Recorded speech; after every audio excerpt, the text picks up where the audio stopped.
사무엘상 14장 24절로 35절입니다. 한 절씩 교독하고 마지막 절은 함께 읽겠습니다. 제가 먼저 읽습니다. 이날에 이스라엘 백성들이 피곤하였으니 이는 사울이 백성에게 맹세시켜 경계하여 이르기를 저녁 곧 내가 내 원수에게 보복하는 때까지 아무 음식물이든지 먹는 사람은 저주를 받을지어다 하였음이라. 그러므로 모든 백성이 음식물을 맛보지 못하고 백성이 숲으로 들어갈 때 꿀이 흐르는 것을 보고도 그들이 맹세를 두려워하여 손을 그 입에 대는 자가 없었으나 요나단은 그의 아버지가 백성에게 맹세하여 명령할 때에 듣지 못하였으므로 손에 가진 지팡이 꿀을 내밀어 벌집에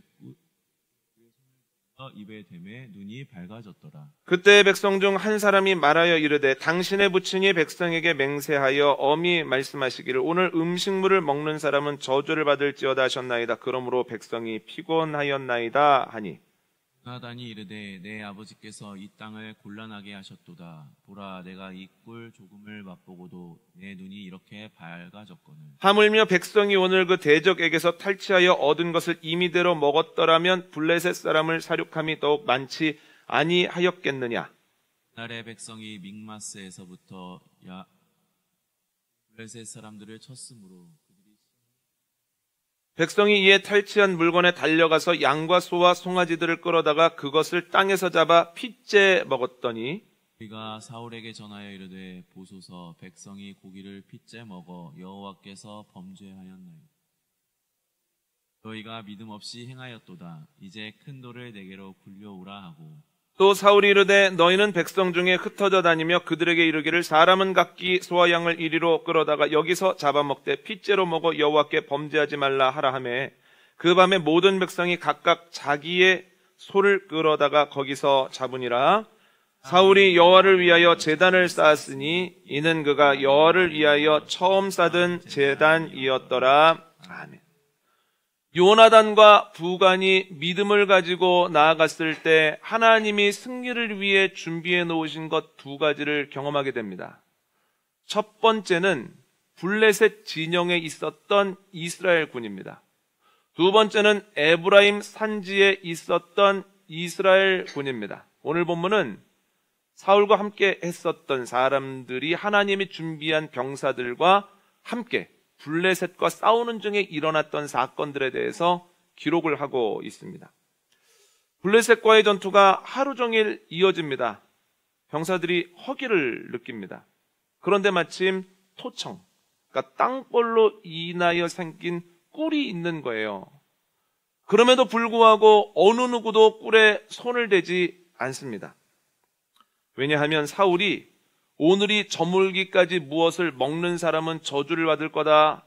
내가 책임을 물을 것이다. 라고 엄한 금식 명령을 내렸기 때문입니다. 그런데 요나단은 지팡이 끝으로 꿀을 찍어서 입에 댑니다. 아버지인데 나한테 어쩌시겠어? 나를 처벌하시겠어? 하는 마음을 가졌기 때문이 아니라 요나단은 아버지의 금식 명령을 듣지 못했기 때문이에요. 오늘 본문에 나온 내용도 그렇고 한번 상식적으로 생각해 보십시오. 사울이 언제 진군 명령을 내리면서 금식하라고 합니까? 요나단과 부간을 통해서 블레셋 진영에 혼란이 생겼을 때 진군하면서 그런 명령을 내리잖아요. 그래서 요나단은 그 아버지의 명령을 듣지 못했다는 거예요. 그런데 요나단이 그 병사의 이야기를 듣자마자 이렇게 아쉬워합니다. 야, 내가 꿀을 조금 찍어서 입에 댄 것만으로도 눈이 밝아지고 힘이 나는데 금식 명령이 내려지지 않아서 우리 병사들이 먹으면서 싸웠으면 훨씬 더 강력하게 싸우면서 블레셋 사람들을 금방 몰아낼 수 있을 텐데 아쉬워하죠. 요나단이 무슨 얘기를 하고 있는 겁니까? 사울의 결정이 이스라엘의 승리에 걸림돌 되었다는 거예요. 그런 명령을 안 내렸다면 훨씬 더 쉽게 더 넓은 승리를 얻었을 거라는 거예요. 이스라엘군이 승리를 합니다. 그리고 사울이 금식 명령을 내린 그 기한도 끝이 납니다. 이에 사람들이 전리품 중에서 양과 소와 송아지를 잡아서 먹기 시작합니다. 그런데 문제가 있습니다. 율법에 따르면 이스라엘 사람들 피를 먹으면 안 됩니다. 그래서 이스라엘 사람들이 고기를 먹을 때 어떻게 하냐면 정하다고 여겨지는 그 동물을 잡아서 바로 먹지 않고 오랜 시간 동안 걸어 놓습니다. 걸어 놓으면 피가 다 빠지거든요. 그러면 그걸 먹는 겁니다. 지금도 이것을 지키는 사람들이 적지 않고 피를 뺀 고기를 할랄 푸드라고 합니다.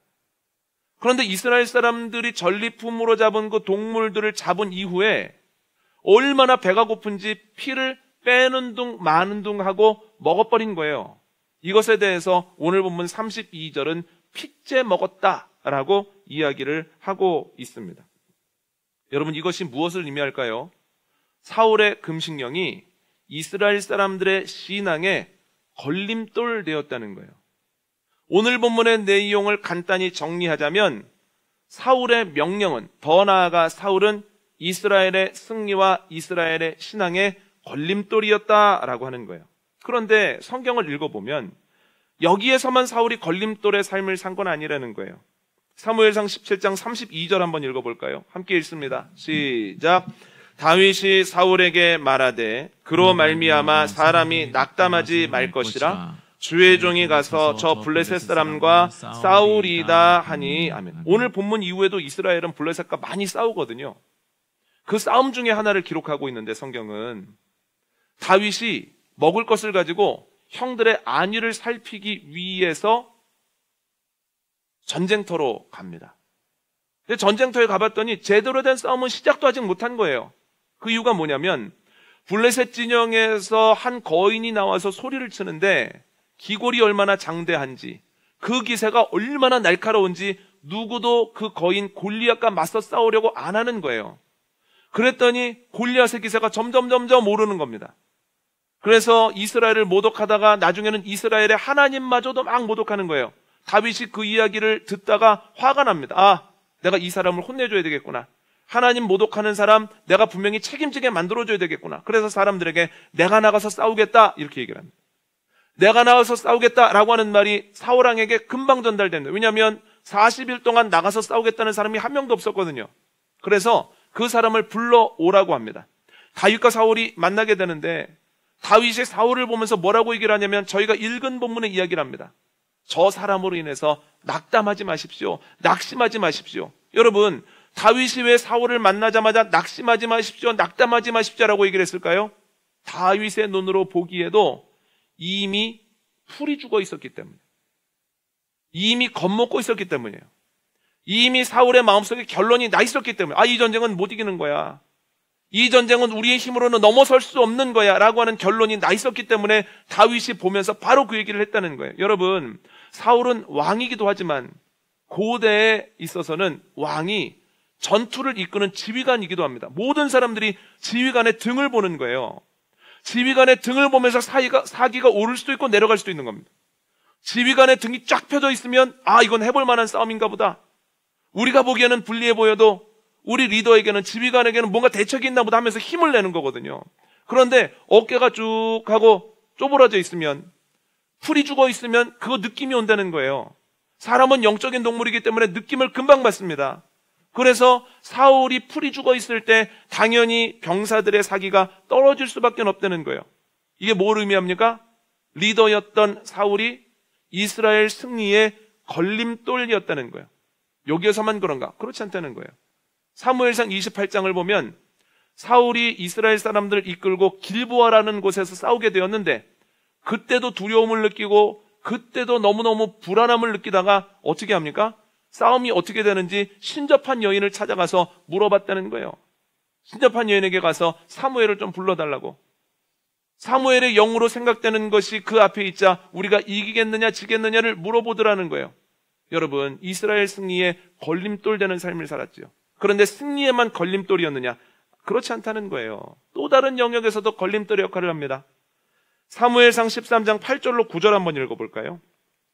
함께 읽습니다. 시작. 사울은 사무엘이 정한 기한대로 이레 동안을 기다렸으나 사무엘이 길갈로 오지 아니하매 백성이 사울에게서 흩어지는지라. 사울이 이르되 번제와 화목제물을 이리로 가져오라 하여 번제를 드렸더니. 사울이 블레셋과의 전투를 앞두고 있습니다. 전투하기 전에 예배를 드려야 되는데 제사를 집례해 줘야 될 사무엘이 오지 않는 거예요. 일주일 기다렸는데 안 오는 겁니다. 이에 사람들이 불안을 느끼고 적잖은 병사들이 탈영을 하거든요. 이 모습을 보고 사울이 안 되겠다, 재물 가지고 와라 라고 명령하고 자기가 제사를 드려버립니다. 율법이 금지하는 바입니다. 여러분, 이 모습을 보고 이스라엘 사람들이 무슨 생각을 하겠습니까? 아, 그렇게 할 수 있는 거구나. 다급하면 언제든지 얼마든지 자기 편의대로 제사 드릴 수 있는 거구나. 제사 자체가 목적이 아니라 제사는 수단이구나 하는 생각을 자연스럽게 하지 않겠습니까? 그는 승리의 걸림돌일 뿐만 아니라 신앙의 걸림돌이었다는 거예요. 여러분, 왜 사울이 자꾸만 걸림돌의 삶을 살아갈까요? 리더로서 사람들을 이끌고 공동체를 영화롭게 하지는 못할 망정 왜 자꾸 사람들을 넘어지게 하고 멈추게 하고 공동체를 힘들게 할까요? 물론 그가 있는 지도자의 자리라고 하는 것이 원래 어렵습니다. 어떻게 다른 사람들을 다 만족시키며 어떻게 그 사람이라고 해서 두렵지 않겠습니까? 그 책임감이 무거울 수밖에 없죠.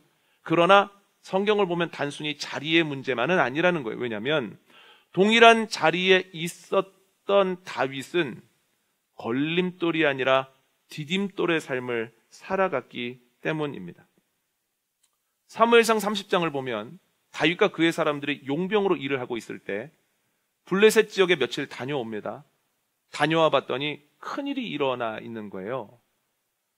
자신과 부하들이 그 집을 비우고 있을 때 누군가는 누군지는 알지 못하지만 쳐들어와서 그들의 가족들, 아내, 아이들, 어른들 다 잡아가고 그들이 가지고 있던 소유를 다 가져갔다는 거예요. 거기다가 이 고약한 사람들이 그냥 간 게 아니라 불을 지르고 갑니다. 아무것도 안 남아있는 거예요. 폐허가 되어 있는 거예요. 다윗과 그의 사람들이 얼마나 기가 막힌지 펑펑 울기 시작합니다. 그런데 울다가 다윗과 함께한 사람들이 벌떡 일어나서 다윗을 돌로 치려고 합니다.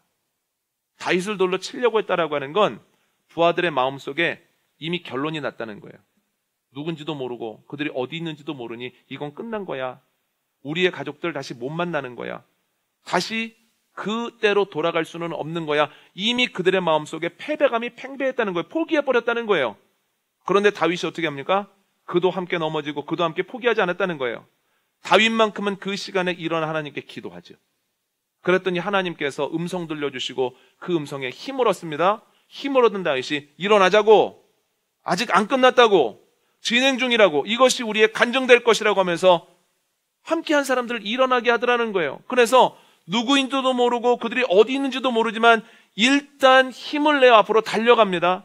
그랬더니 때가 되었을 때 하나님이 예비하신 사람을 통해서 그들이 누구인지, 그들이 지금 어디에 있는지, 그들을 언제 어떻게 습격하는 것이 좋은지를 알게 되었다라고 하는 거죠.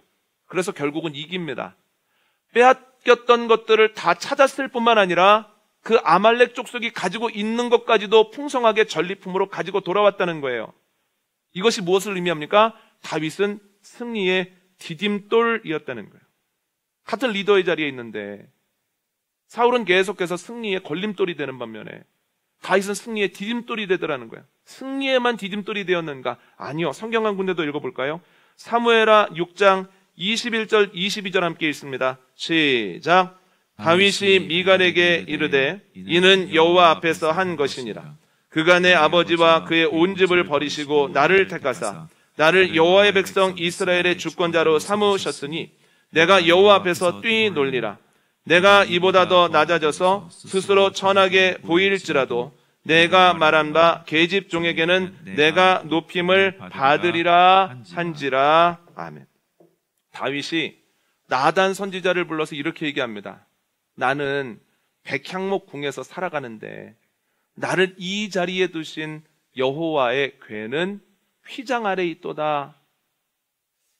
다윗은 나단의 지원, 지지를 받고 멀리 있는 여호와의 궤를 모셔오려고 합니다.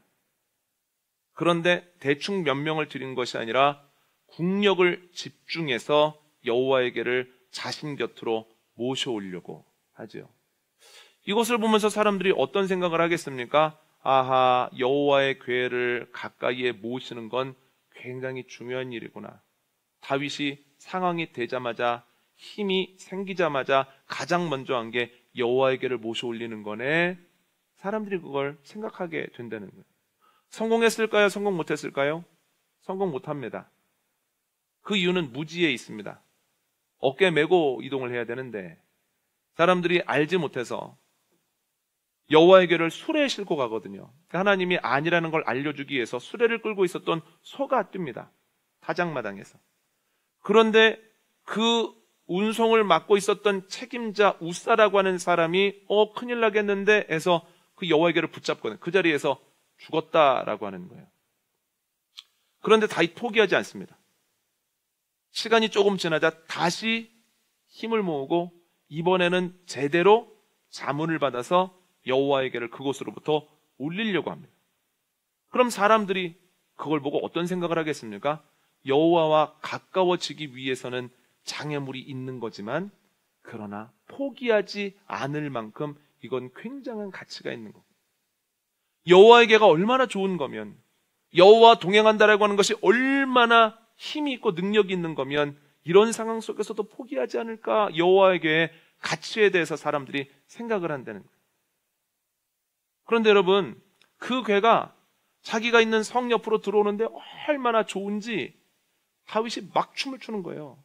춤을 너무 즐겁게 춥니다. 바지가 내려가는지도 모르고 춤을 춥니다. 그 모습을 보고 다윗의 아내이자 사울의 딸이었던 미갈이 이렇게 조롱을 합니다. 참 오늘 볼만했습니다. 춤을 추는데 바지가 다 내려가서 보이는데, 그걸 신하들도 보고 신하의 부인들도 다 보는데 어떻게 그런 일을 했습니까? 부끄러운 줄 아십시오. 그랬더니 다윗이 이렇게 이야기를 하는 거예요. 하나님께서 나를 이 자리에 두셨으니, 비천한 나를 이렇게 올려주셨으니 내가 여호와 앞에서 이렇게 춤추는 것이 마땅하지 아니한가. 여러분, 다윗이 춤추는 모습을 보면서 사람들이 어떤 생각을 하겠습니까? 자연스럽게 다윗 왕이라고 하는 절대 권력이 하나님 앞에서 저렇게 춤을 추네. 하나님은 정말 높으신 분이구나. 그리고 하나님께 예배할 때는 저렇게 하는 거구나. 내 생각, 내 감정, 내 상황을 뛰어넘어서 하나님께 온전하게 마음과 모든 것을 드리는 거구나. 사람들이 알게 됐다는 거예요. 이게 뭡니까? 다윗은 신앙의 디딤돌이었다는 거예요. 하나님께서 사울과 다윗을 동일한 자리에 두셨습니다. 이스라엘 왕이라고 하는. 그런데 사울은 걸림돌의 역할을 자꾸만 하고 다윗은 자꾸만 디딤돌의 역할을 하면서 산다는 거예요. 여러분, 그런데 이것은 우리에게도 동일합니다. 믿는 사람들은 믿지 않는 사람들에게 디딤돌이 될 수도 있고 걸림돌이 될 수도 있습니다. 믿는 사람들을 보면서 교회에 대해서, 신앙에 대해서 긍정적인 마음을 품고 있다가 어려울 때, 인생의 결정적인 순간을 만났을 때 그래, 교회 나가볼까 하면서 결단하는 경우가 있고, 교회 다니는 사람들을 통해서 상처도 받고 경제적인 손해를 받기 때문에 하나님이 부르시는 그 순간에도 내가 다른 건 몰라도 교회는 안 간다. 믿는 사람들 보니까 하나님 없다 라고 사람들이 이야기할 수도 있다는 거예요. 믿는 사람들은 믿지 않는 사람들에게 신앙의 디딤돌이 될 수도 있고 걸림돌이 될 수도 있죠. 여러분, 목회자들은 성도들에게 디딤돌이 될 수도 있고 걸림돌이 될 수도 있습니다. 다른 것 할 수도 있는데, 눈에 보이는 것 추구하면서 살아가도 얼마든지 잘 살 수 있는 사람인데 그거 추구하지 아니하고 하나님의 말씀을 위해서 매진하는 것을 보면 그래, 하나님이 저만큼 귀중한 거야, 저 삶이 가치 있는 거야 라고 하면서 사람들의 마음이 보이지 않는 것으로 향하죠. 그런데 걸림돌이 될 수도 있습니다. 목회를 하면서도 끊임없이 눈에 보이는 것을 추구하고, 또한 일반 사람들이 두려워할 때 두려워하고, 성도들이 불안해할 때 불안해하는 것을 보면서 아니, 왜 하나님을 전하고 하나님이 놀랍다고 하면서 우리랑 전혀 다른 모습을 못 보여? 그리고 목사님 눈에 보이는 것 추구하는 것을 보면 목회는 사명이 아니라 직업인가 봐, 먹고 살기 위한 일인가 봐 라고 하는 디딤돌이 될 수도 있다는 거예요. 반대로 성도들은 목회자들에게 디딤돌이 될 수도 있고 걸림돌이 될 수도 있습니다.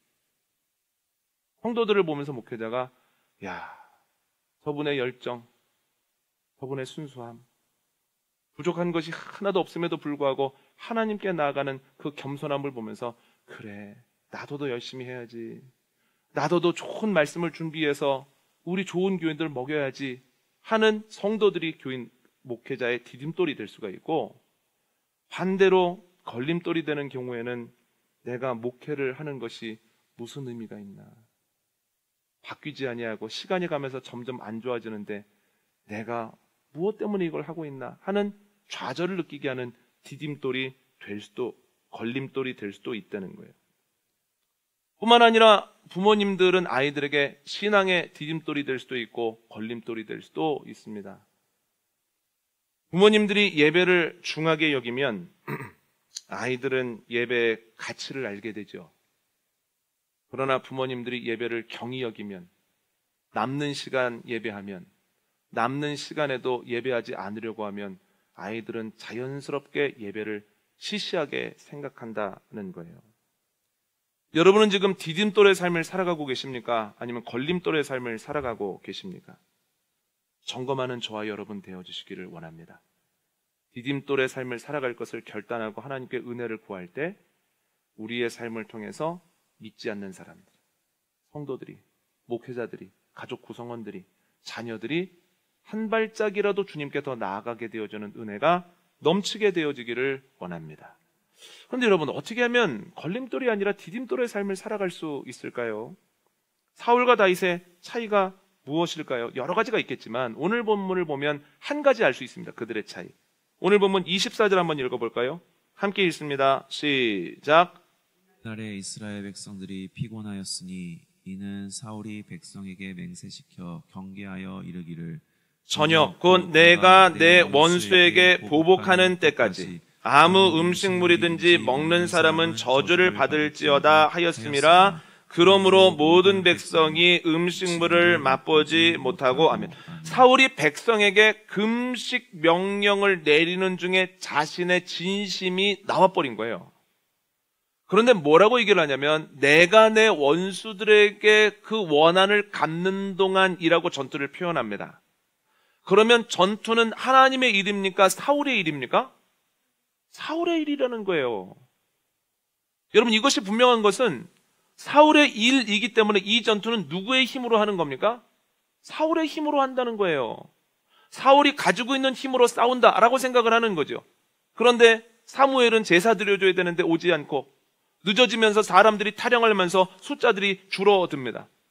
내가 가진 힘을 가지고 싸워야 되는데 내가 가진 힘이 줄어드니까 그 마음에 두려움이 있어서 자신도 모르게 제사를 드리게 되고 그것으로 인하여 신앙의 걸림돌이 되었다는 거예요. 여러분, 사울의 일이라면 이것은 누구를 위한 겁니까? 사울을 위한 거라는 거예요. 사울의 자리 보존을 위해서, 사울의 영광을 위해서, 사울의 능력을 사람들에게 보이기 위해서 이 전투를 한다는 거예요. 그래서 여러분, 유리한 것처럼 보여줬을 때 사울이 무엇 합니까? 유리해 보이니까 무리하더라는 거예요. 굳이 금식 명령을 할 필요 없습니다. 하나님도 원하지 않으셨습니다. 누구도 원하지 않았고 하나님도 원하지 않으셨는데 금식 명령을 내리죠. 왜 그렇습니까? 유리해 보이니까 무리하게 된다는 거예요. 내 일이 잘 되고 있구나, 이 마음속에 흥분이 생겼다라는 거예요. 내 일이기 때문에 내 힘으로 하고 또한 내 영광을 위해서 노력하는 중에 나도 모르는 사이에 신앙의 걸림돌 되어지고 또한 승리의 걸림돌 되더라는 거예요. 다윗은 어떨까요? 다윗에게 전쟁은 어떤 의미일까요? 사무엘상 17장 46절 47절 한번 읽어볼까요? 함께 읽습니다. 시작. 오늘 여호와께서 너를 내 손에 넘기시리니 내가 너를 쳐서 내 목을 베고 블레셋 군대의 시체를 오늘 공중의 새와 땅의 들짐승에게 주어 온 땅으로 이스라엘의 하나님이 계신 줄 알게 하겠고 또 여호와의 구원하심이 칼과 창에 있지 아니함을 이 무리에게 알게 하리라. 전쟁은 여호와께 속한 것인즉 그가 너희를 우리 손에 넘기시리라. 아멘. 여러분, 다윗이 왜 골리앗과 싸우러 나갑니까? 하나님을 위해서 나갑니다. 이스라엘 사람들에게는 하나님의 능력을 보여주고 블레셋 사람들에게는 하나님의 존재를 증명하기 위해서 나간다는 거예요. 하나님을 위해서 싸우죠. 그러면 전투는 다윗에게 자신의 일입니까? 하나님의 일입니까? 하나님의 일이라는 거예요. 하나님의 일이기 때문에 하나님의 힘으로 싸우는 겁니다. 그래서 나는 연약하지만 하나님께서 힘 주시고 이기게 하실 것이기 때문에 골리앗과 맞서 싸울 수 있는 거예요. 그뿐만이 아니에요. 다 좌절할 때 사무엘상 30장을 보면 이건 하나님의 전쟁이다, 하나님의 일이다 라는 생각을 했기 때문에 하나님께 물어보고 하나님께 힘을 얻어서 사람들과 함께 나가더라는 거예요. 하나님의 일이기 때문에, 하나님의 영광을 위한 일이기 때문에 유리하다고 해서 무리하지 않더라는 거예요. 하나님께 물어보면서 자연스럽게 그 일을 행하지요. 그랬을 때 자신도 모르는 사이에 이스라엘 사람들에게 신앙의 디딤돌이 되고 승리의 디딤돌이 되더라는 거예요. 여러분, 우리가 기억해야 하는 것이 있습니다. 내가 하는 모든 일들은 내 일이 아니라 하나님의 일입니다. 하나님이 나를 만드셔서 이 자리에 있게 하시고 이 일을 하셨기 때문에 내가 하는 것 같고 내 일인 것 같지만 하나님이 맡기신 일이고 하나님께서 행하시는 일이라는 거예요. 우리가 사람을 만나는 것, 가정을 이루는 것, 자녀를 낳는 것, 자녀를 키우는 것, 가정에 약한 사람을 끝까지 돌보는 것, 어른을 공경하는 것, 일상적인 일들, 하면 티가 안 나지만 하지 않으면 금방 드러나는 일상의 일들을 해나가는 것, 직장에서 사람들을 만나는 것, 직장에서 노력하는 모든 것들이 하나님의 일입니다. 이것을 기억하는 저와 여러분 되어주시기를 원합니다. 하나님의 일인 것을 기억하면 하나님의 능력으로 나아가죠. 그리고 어려울 때 하나님의 능력을 구합니다. 낙심하지 않습니다. 좌절하지 않습니다. 사람 찾아다니지 않습니다. 기도하죠. 하나님의 일이기 때문에. 기도하면서 의심하지 않습니다. 기도하면서 내가 생각하고 내가 기대하는 것보다 더 큰 일을 준비하고 계실 하나님을 바라보고 기대한다는 거예요. 하나님께 품었던 기대가 열매가 되었을 때 교만해지지 아니하고 하나님께만 온전히 영광 돌린다는 거예요. 내가 하는 일이 하나님의 일이야. 그래서 매일매일 그 일에 최선을 다하고 어려울 때 기도하고 기도할 때 기대하고 열매가 열렸을 때 하나님께만 영광을 돌리는 모습이 사람들의 신앙과 사람들의 승리에는 디딤돌이 될 수밖에 없다는 거예요. 여러분, 내가 지금 경험하고 있는 일들 하나님의 이름을 기억하고 하나님 주시는 힘으로 감당하기 위해서 기도하고 결국은 승리함으로 인하여서 하나님께서 우리를 디딤돌로 써주시는 기쁨을 맛보는 놀라운 인생 되시기를 원합니다. 오늘 말씀 정리합니다. 누군가는 디딤돌의 삶을 살아가고 누군가는 걸림돌의 삶을 살아갑니다. 나는 지금 어떤 삶을 살아가고 있습니까? 내가 하고 있는 일이 내 일이 아니라 하나님의 일이다. 하나님의 영광을 위한 거다. 하나님의 힘으로 한다. 부족하고 어려울 때 하나님께 기도하면서 나아가고 열매를 거뒀을 때 하나님께 영광을 돌리면 그 사람의 삶은 누군가를 하나님께 인도하는 디딤돌의 삶이 된다는 거예요. 디딤돌의 삶을 결단하고 이를 위해 노력하고 이것을 통해 하나님을 기쁘시게 하는 저와 여러분 되어지시기를 원합니다.